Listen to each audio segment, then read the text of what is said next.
Chapter 10. The Three Wise Monkeys. Jill rolled the scrap of paper, stuffed it back into the cylinder, then tucked it in her pocket. What do the words Sona Bend IV mean? She wondered. Why had the bird come here? The bird struggled to fly, but only seemed able to flutter. Jill couldn't find a broken wing or any blood. You're not hurt badly, she said. I think you're just stunned. She found an empty carton in the pantry, held the pigeon in it with one hand, and carried the box out to the garage. You'll be safe here, she whispered as she placed the box on a workbench. She found some birdseed in a canvas satchel and sprinkled it on the box. Then she brought a dish of water from the house. I'll check on you every day, she promised the shivering bird. And I'll make sure the doors are shut so Sarge can't get in. Jill closed the garage, then sat on the porch steps and opened up the capsule again. Sona Bend IV. Perhaps the bird was part of a racing team. Homing pigeons were a popular sport. Still, there was a war going on. Weren't carrier pigeons used during wars to carry secret messages? Maybe she should tell someone. She shook her head. No, certainly no one in Winter Haven would know anything about the secret messages. This was probably a racing bird. Yet, the word Sona Bend wasn't English. Could it be a German word? Can someone in Winter Haven be a German sympathizer? Wait a second. What if someone knew Jill had found the message? What if all the rumors Corey had told her about Nana? If anyone even suspected a carrier pigeon had come here, there would be even more talk. No, she wouldn't tell anyone. Not even Nana. Not yet, anyway. She'd just say that Sarge had heard a pigeon and she put it in the garage to see if it would live. At that very moment, Nana's car came up the driveway. Sarge caught a bird. It hurts, so I put it in a box in the garage, Jill explained through the driver's side window. That's why the door is shut. So the great hunter has struck again. What kind of bird this time? A pigeon. Poor thing. Nana got out of the car carrying a small parcel. Surprise for Miss Jill Winters, she said, handing the package to Jill. This came special delivery. I saw Joe Downs, the mailman, on his route, and he stopped to give it to me. I think it's from your father. She smiled as she recognized her father's neat handwriting. The return address was the Balboa Hotel in Los Angeles. Dad had sent her a gift all the way from California. She ripped off the brown wrapping paper to reveal a narrow white jewelry box. Jill held her breath as she opened it. A gold bracelet shimmered in the sunlight. Look, Nana, it's a charm bracelet with 3 monkeys. There's a card, Nana said. Jill read it aloud. I know what a little worrywart you can be, so I'm sending you the 3 wise monkeys. They know just what to do about worries. Love, Daddy. What does he mean, Nana? Nana held up the bracelet. See? This monkey is covering its eyes with its hands. That means see no evil. This one's covering its ears. That means hear no evil. And the third one here is covering his mouth. Speak no evil. Nana fastened the bracelet around Jill's wrist. These monkeys are wise. They'll remind you not to listen to gossip or repeat rumors or imagine things that might worry you. The monkeys jingled on Jill's wrist. She was glad she decided to say nothing about the pigeon's curious message that was tucked deep down in her pocket. She wouldn't repeat her own uncertainties. Speak no evil. Back in the kitchen, Jill cleared the table and poured hot water in the dishpan. Nana wiped the dishes as Jill washed. Nana, did you ever hear of the Crystals? Wendy wants to join. It's part of a social club. I believe some parents started it several years ago. They wanted their children to mingle with the better families. What do you mean? Well, they're probably the bankers and the doctors and the lawyers in the area. And I don't believe the children of farmers or fishermen are included. It's rather snobbish, in my opinion. Are you sure you want to join? No, but Wendy does. Nana wiped off the counter. I hope she doesn't get turned down. She might be hurt. She wants me to try to get into the Crystals first. Jill folded the dishcloth and hung it on a rack. Wendy said they'll let me join because my dad is Drew Winters. Nana sat down at the table. When I first moved here, I was asked to join the local women's club. Not until they found out Drew Winters is my son. Did you join? No, and I'm sure that I insulted them. They've never been too friendly since then, but I don't care to spend time with those ladies and their functions. I'd rather just be here and paint the beautiful scenery and meet on Sundays with your friends, Jill finished. That's right. I choose to be with friends who like me for who I am, not because my son is a well-known entertainer. Nana got up and looked out the window. The light is beautiful now, all diffused and golden. That's why I love it here.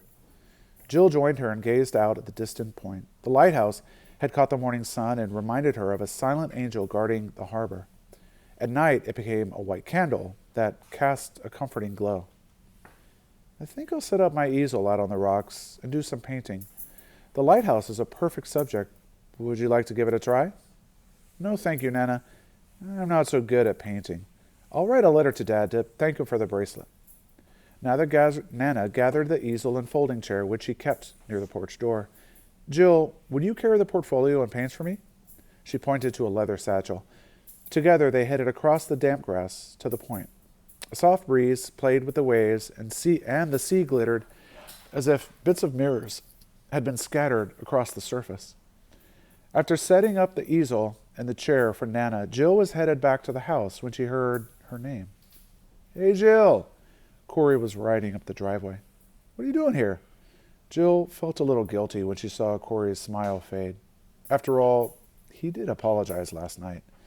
She ran to the driveway. Want to come in? Corey grinned again and nodded, then leaned his bicycle against the side of the garage. Once inside the kitchen, Corey said, Jill, I wanted to say, he shifted from one foot to the other. I'm awful sorry I aggravated you last night. Those rumors I repeated are just a lot of chalk and water. I'm sorry I got so mad, Jill said. Come on out to the sun porch. They sat on the window seat facing each other. I just got a job, Corey told her. I'm going to be working at Guy Bennett's grocery store every morning until noon, starting tomorrow.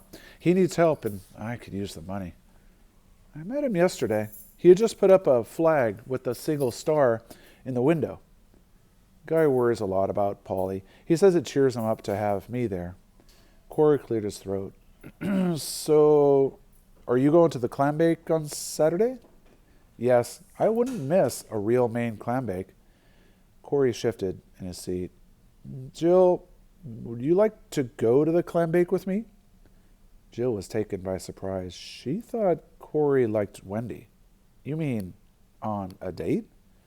Well, sort of. We'd ride our bikes to the clam bake together and stick with each other while we're there. Then we'd come home together. Okay, I guess so. I had planned to go with Wendy. Jill noticed a look of disappointment cross Corey's face.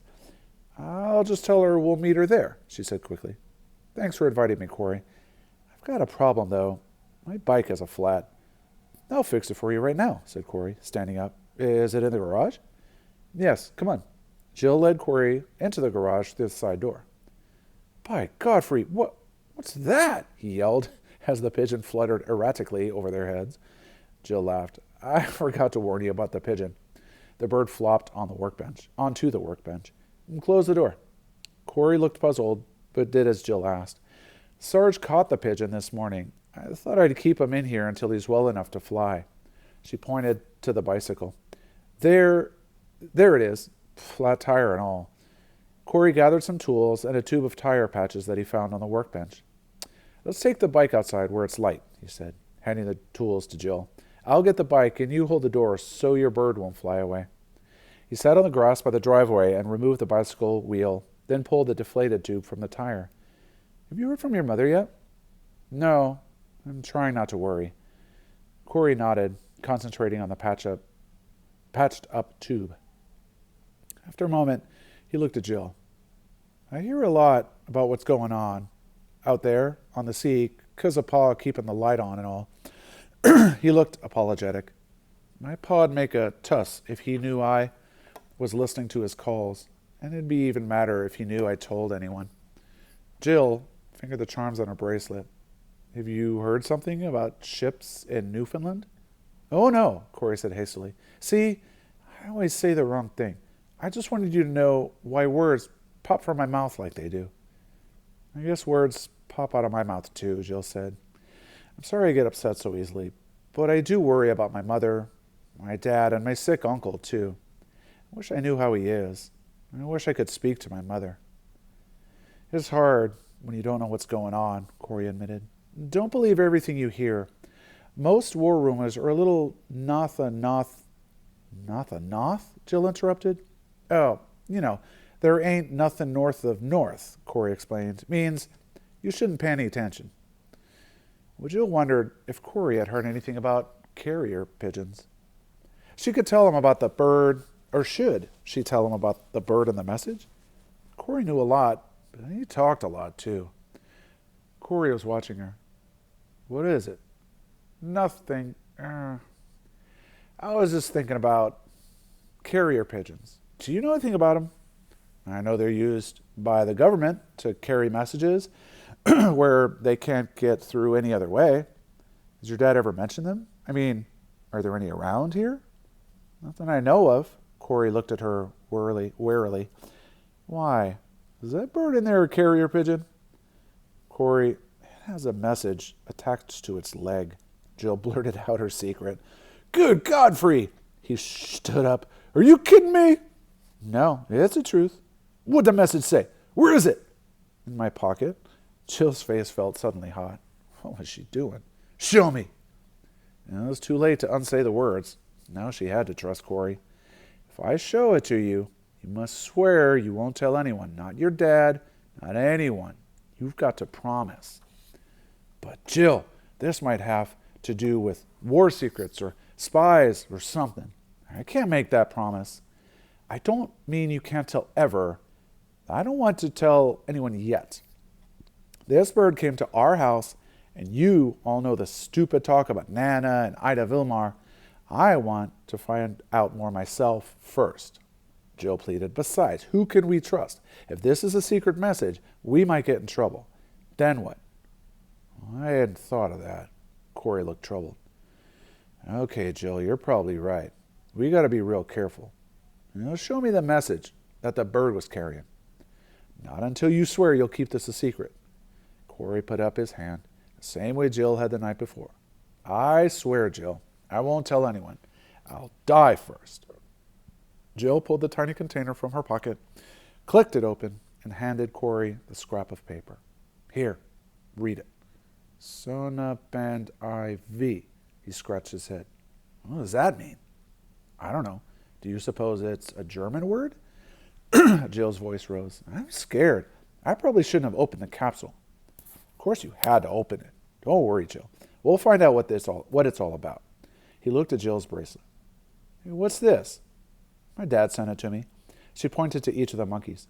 See no evil, hear no evil, speak no evil. That's right, Cunnin. Yep, it's something for me to remember, too. Corey took a deep breath. Okay. First of all, we need to find out what the word sonoban means. Wendy's aunt speaks lots of different languages. Maybe she could help. No, we can't tell anyone. Not Wendy. Not Adri. Not anyone. You promised. Okay, Jill. Okay. We'll find some other way. They were both silent for a few moments. Then Jill remembered something. Corey, how stupid of me. My grandmother doesn't keep pigeons, so the bird wasn't headed home to this house. But Clayton Bishop up the street has a pigeon coop. That's right. Home pigeons only go home. Corey slapped his head. What a buffalo brain. I didn't think of that neither. We can't trace who sent it, but once the bird is well, we can let it go from the widow's walk. We'll watch where it goes. It should fly right to the person who was intended to get this message.